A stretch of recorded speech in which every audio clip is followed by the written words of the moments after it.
Hello बच्चों, let's read the question. बच्चों question में कह रहा है कि match column first with column second.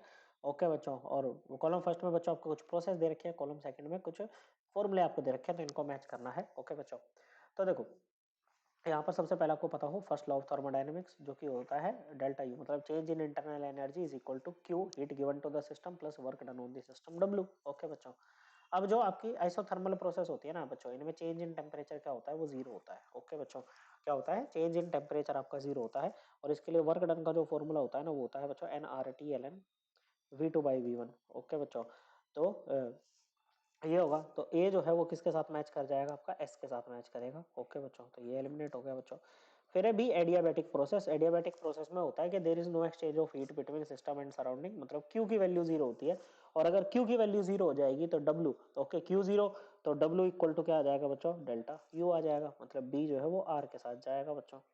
Okay, यहाँ पर ए का एस, ए का एस, ए का एस, बी का आर, बी का आर, तो ये एलिमिनेट हो गया बच्चों।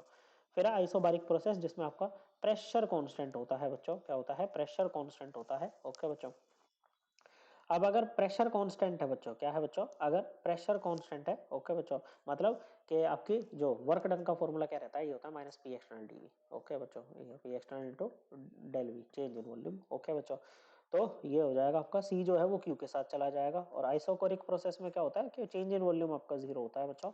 ओके, तो इसके लिए वर्क डन क्या होगा बच्चों, ये वर्क डन आपका जीरो हो जाएगा बच्चों। ओके, क्योंकि डेल्टा वी तो जीरो है ना बच्चों आइसोकोरिक प्रोसेस में। ओके, तो वर्क डन अगर जीरो आ गया, इसका क्या आ गया बच्चों, अगर वर्क डन जीरो आ गया बच्चों, तो डेल्टा यू किसके इक्वल आ जाएगा बच्चों, डेल्टा यू इसका सिंपली क्यू के इक्वल आ जाएगा। आप स्मॉल क्यू या कैपिटल क्यू कुछ भी लिख सकते हो बच्चों, तो डी का हो जाएगा पी। ओके बच्चों, तो ये आपका गया बच्चों। So correct answer option two, A का एस, बी का आर, सी का क्यू, डी का P. Correct answer option to.